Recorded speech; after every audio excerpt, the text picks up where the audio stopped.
Today we're going to dive right in, taking a deep exploration into a series of documents, which, I have to admit, have forced me to completely rethink the way I look at my future, and let's say at all of our futures. Yes, it's a topic that strikes a very sensitive chord. Absolutely. In front of us, we have a real mountain of notes and top-level materials, the subject of a national study project by the Lions Club focused on longevity. Then there's the packed agenda for a major event scheduled in Abano Terme, along with texts of speeches related to personal finance. And even a framework, a three-dimensional matrix that literally tries to map things out. What will our society look like in a few decades? A real scaffolding for the future. Exactly. In short, an incredible amount of information that tries to answer an apparently simple question. Is living to 100 really just a triumph of medicine to be celebrated? Or is it the beginning of a social earthquake for which we are totally unprepared? It is The central question, and I would say that the answer emerging from all these sources definitely leans toward the social earthquake. As you delve into these texts, you immediately notice that the tone is not that of the classic health or wellness manual. There isn't the usual list of tips on how to eat more vegetables or walk 10,000 steps a day. No miracle recipes. Exactly, no recipes. The documents we're analyzing take longevity and treat it for what it has truly become. No longer a clinical exception or a private medical issue, but an enormous collective challenge. A structural challenge, yes. It's about decoding a historic transition, that is, the shift from aging, historically seen as a burden or a problem to be managed, to longevity, understood as a potential opportunity. But to seize this opportunity, do we need to connect the dots between fields that usually don't communicate with each other? Urban planning, economics, labor policies, and digital architecture? Okay, let's analyze the issue carefully, starting precisely from this distinction. Because the Lions documents immediately draw a very clear conceptual line. They use the words aging and longevity as if they were two completely different worlds. We, in everyday language, tend to use them as synonyms. What is the real difference they want to emphasize? Look, changing the words we use completely changes our perspective. In what way? As long as we keep talking about aging, our mind immediately goes to a process of biological and physical decline. It's a terminal vision focused only on the final stage of existence. Longevity, on the other hand, is described in documents as a much broader social phenomenon. It's not just about having gray hair. It encompasses the entire span of a life that has, in fact, been extended over time. It's about managing an extra capital of time, which affects a 20-year-old just as much as it does an 80-year-old. And yet, if we turn on the television or read the newspapers, the dominant narrative is always filled with panic. They only talk about unsustainability, hospitals on the verge of collapse, and pensions that will no longer exist. It seems that living a long life is some kind of catastrophe, waiting to happen. Researchers call this attitude age-centrism, and it is a very serious error in perspective. The panic arises from an objective misalignment. A misalignment between what? Between demographic reality and the structures of our society. From welfare to the labor market, all the way to the urban planning of our cities. They were all designed in the middle of the last century for a life expectancy that hovered around 75, maybe 80 years. When things went well? Exactly. But those foundations no longer hold up today. Looking at the estimates reported in the texts, the numbers are impressive. By 2050, there will be about 4 million people over the age of 100 in the world. Wow. And if we narrow the focus to Italy, still by that date, people over 65 will make up 35% of the population. Sorry, we're talking about more than a third of the entire country. Exactly. More than 1 in 3 citizens. A system built on the assumption that life ends shortly after retirement simply cannot withstand the impact of such demographics without collapsing unless it is fundamentally rethought. This idea of a system that can't hold up reminds me of another very fascinating thought that's present in the materials. It concerns the end of what we might call the 3-act script. Ah yes, a key concept. From a young age, we are instilled with a very rigid life plan, almost carved in stone. The first act is studying, the second is working non-stop for 40 years, and the third is retirement. End of story. But if I understand correctly, the sources suggest that those retiring today find themselves living in a completely new situation. They call it the paradox of the differently young or unconventional young. Let's imagine someone who turns 65 today. In most cases, they are healthy, clear-minded, with a huge wealth of skills and still plenty of energy. Of course. According to the old script, in 3 acts, this person should simply step off the stage and rest. But how can you step off the stage when statistically you still have 20 or 30 years of active life ahead of you? It's Practically a third of your entire life. The fascinating thing here is that these people find themselves outside the traditional productive cycle, without an ecosystem that knows how to value them. They have enormous untapped potential, but society doesn't offer them a stage. And to overcome this limitation, researchers propose tearing up the old script in favor of a new model. The texts speak of 7 stages of life. I have to say that reading this list had quite an effect on me because it completely dismantles the idea of a linear life. How exactly do these 7 stages work? It's a much more fluid and decidedly more realistic model. The first stage is basic education, the years of school and university.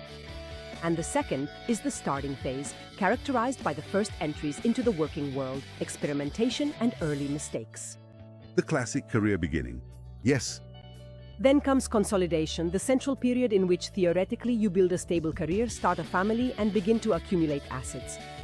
But this is where the model breaks with the past, introducing the fourth phase, reinvention. let's pause for a moment on this. Reinvention means that at 50 you're not at the finish line at all, but you basically have to start over. Not necessarily start over from scratch, but to retrain yourself. That's the concept of reskilling.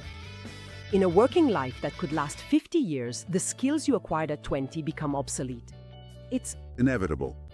The reinvention phase requires going back to learning, maybe changing sectors, or starting your own business at an age when people used to think only about slowing down. Then there's the fifth phase, called care and transitions. This one really struck me. We're talking about those who find themselves squeezed into the role of caregiver, right? Yes, and it is a critical stage in life. At 50, as at 60, you may have to pause or slow down your work to care for very elderly parents, or perhaps grandchildren to support working children. A double load.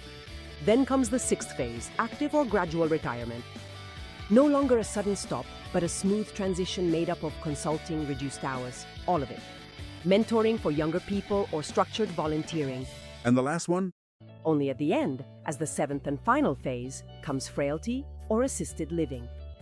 The moment when the need for ongoing medical and personal support truly emerges. Seeing life this way really changes everything. It makes what the documents call transition risks glaringly obvious. Exactly. If life is made up of pauses, new beginnings, the need to go back to studying at 50, and moments when you have to take care of centenarian parents from Bali, it's clear that you can no longer think about saving just for the final phase. You need capital for every stage. You'll need liquidity to finance a master's degree at 50 or to support yourself during years spent caregiving. Then this is where it gets really interesting. Because to map out such complexity, the documents introduce a model that almost gave me a headache at first. The so-called longevity model. Help me decipher it. Because it starts out like a chessboard, a 3x3 matrix, and then literally takes shape and becomes a cube. I pictured it as a kind of Rubik's Cube. Am I right? The Rubik's Cube analogy is perfect. The architecture of the model is designed so that no variable is left out, because as we said, longevity affects everything. The base of this cube intersects 3 factors of longevity on one side. Which ones would those be? They are the person, the ecosystem or territory in which they live, and intergenerationality, meaning the relationship with other age groups. On the other side, there are 3 structural elements of collective life. Society, the economy, and policies, meaning political decisions. Okay, I'm with you so far. It's a flat grid. I have the individual on one side and the economy on the other, and I see how they interact. But then the model rises, it adds a third dimension. What are these additional layers? They are the enabling factors. They are the tools, technologies, and behaviors that make it possible to adapt society to these new needs. In this third dimension, we find digital technology and artificial intelligence. Then we find the built environment, meaning physical infrastructure and homes. Then the lifestyles. And finally, sensors and remote medicine. A very dense matrix. Very dense. There are also notes on possible future expansions of the model towards advanced finance or pharmaceuticals. In practice, this cube allows you to take a human need, place it in an economic context, and understand what technology or policy is needed to solve it. In the text, they use a very specific word to describe the little blocks that make up this cube. They call them voxels, a term that reminds me of the graphics from old 3-dimensional video games.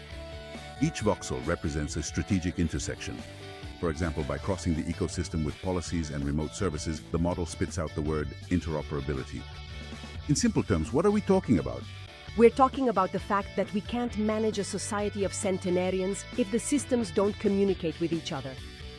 Interoperability means that a person's digital medical record must be able to instantly interact with municipal social services, pharmacies, caregivers, or family members, and the sensors installed at home. Everything connected.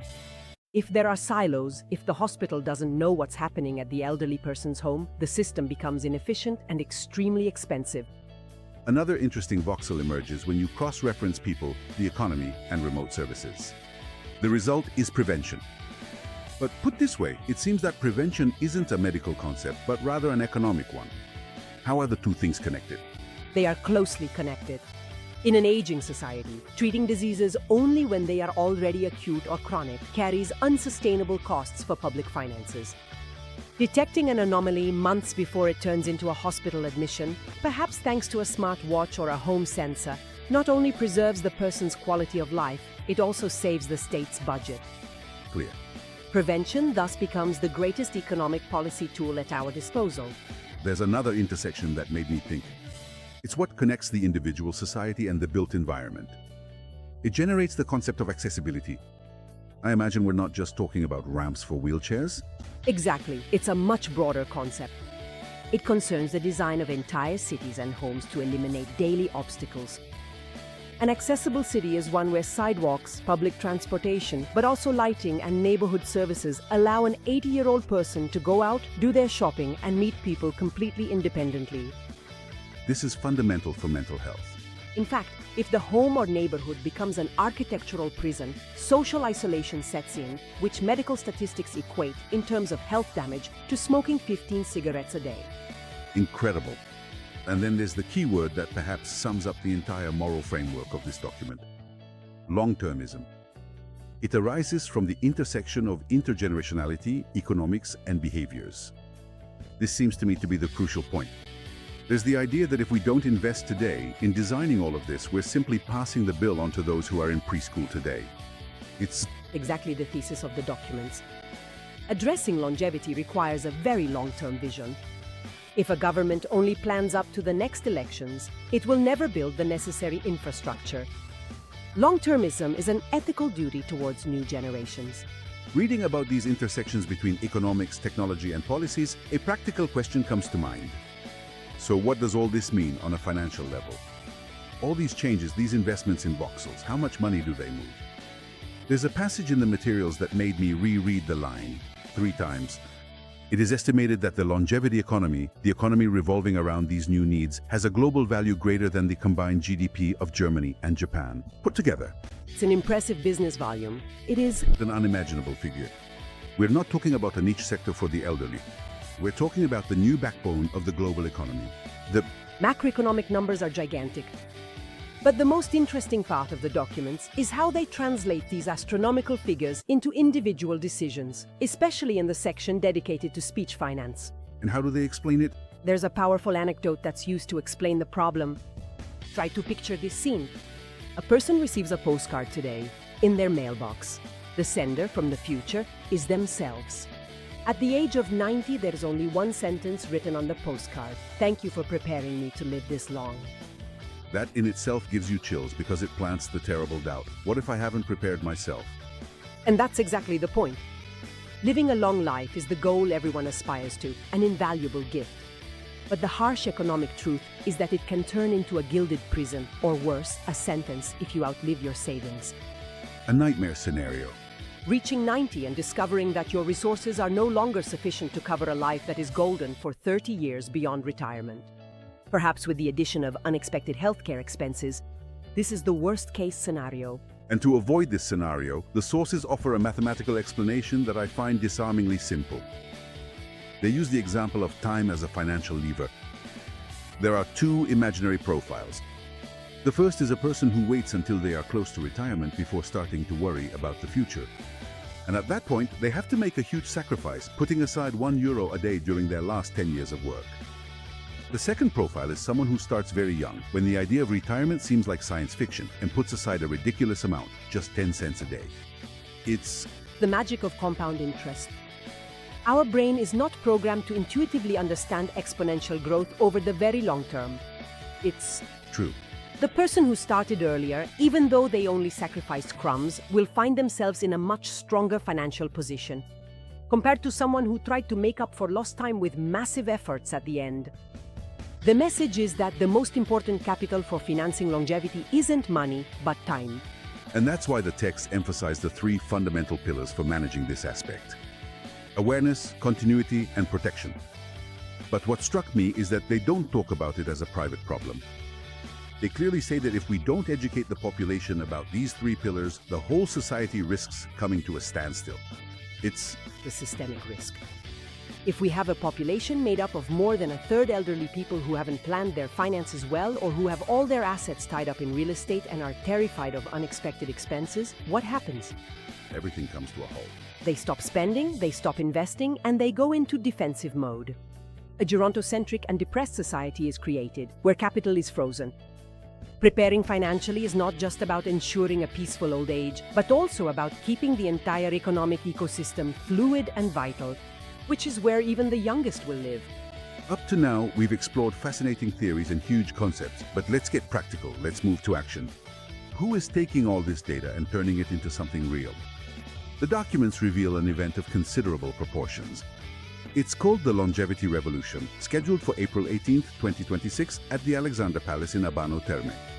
From what I read, there's a massive organizational machine behind it, bringing together 3 Lions districts with the institutional support of the Veneto region. The idea isn't to hold an academic conference where everyone just pats each other on the back, but to launch a real hard-hitting campaign. If we connect this to the bigger picture, the shift in approach is evident from the message at the core of their promotional communication, the one designed for short videos, for reels. The text gets straight to the point and exposes a contemporary hypocrisy. What hypocrisy? Today, society bombards us with the message of individual responsibility. Take care of yourself, eat organic, join a gym, meditate. But the uncomfortable truth, which almost no one admits, is that individual effort is not enough if the surrounding context is wrong. We can have centenarians with perfect blood test results, but if they live within an urban, work, and social system designed for short lives, they will end up crashing into a wall of inefficiency and loneliness. It is The idea that there's no point in having a Ferrari if there aren't paved roads to drive it on. exactly a similar principle.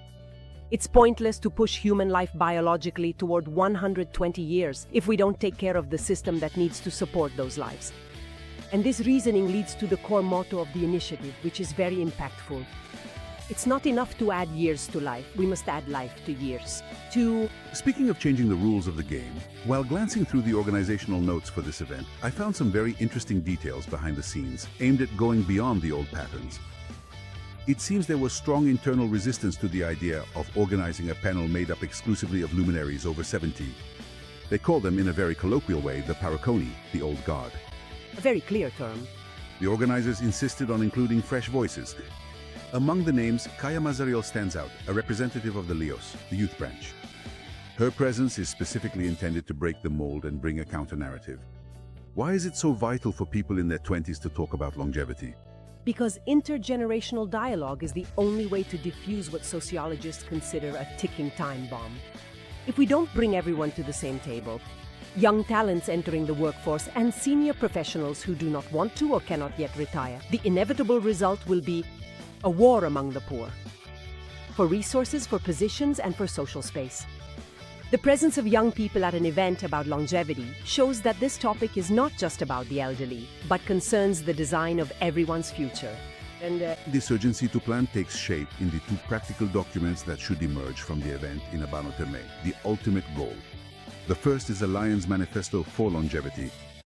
The idea is to create an operational tool to keep the spotlight on. The day after the event, by maintaining a permanent working group with regional and national political decision makers. The second, however, aims even higher. We're talking about a green book. And here the goal is clearly stated, in black and white, to reach the tables of the European Commission. the intention behind the Green Book is extremely ambitious and politically significant. At the European level, the demographic discussion is still strongly anchored to the clinical and care-based concept of aging. In short, it's still an outdated view. Yes, proposing a white paper, a structured framework that imposes a new grammar based on active longevity, the development of new technologies, and the adaptation of cities, means attempting to shift the axis of continental policies. Is it an attempt to transform Italy, which is one of the oldest countries in the world, into an advanced laboratory capable of exporting solutions and models of thought throughout Europe? To sum up everything we've explored today in this analysis, if there is one thing that stands out strongly from this stack of documents, is that longevity is not a medical achievement to be celebrated passively. It is the greatest blank slate of our era, a vast canvas on which we are obliged to redraw everything. Lifelong education, urban planning, the management of savings, and the fabric of our relationships. Preparing now means having the power to transform a prospect that many experience with the anxiety of a demographic crisis into a season of economic and social renaissance. For those listening, the message is crystal clear. Yes, and it's fundamental. Not by chance. The entire logical framework of these sources converges toward a very powerful synthesis, the very claim of the event we were talking about. Live more, be more. Live more, to be more. This raises an important question. It's a perspective that opens up extraordinary horizons, but one that inevitably brings with it profound questions, some of which only emerge when reading between the lines of these analyses and trying to go further. If we take it as a given that the transition to lives lasting over a century will upend work and infrastructure, there is an intimate and social element that will suffer a huge backlash. The very concept of inheritance.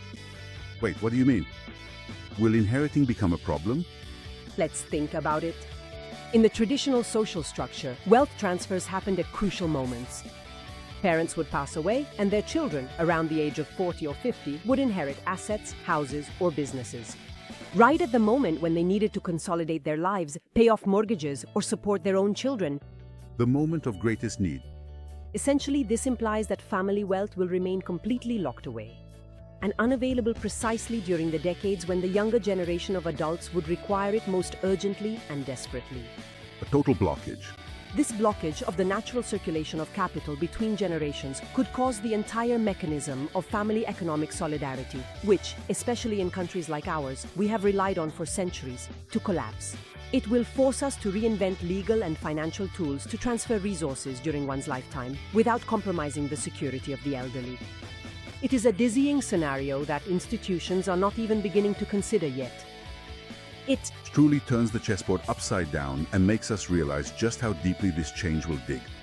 Longevity will not only change our bodies, it will change the oldest rules of family and economic survival. It's an incredible point for anyone listening to us to continue reflecting on independently.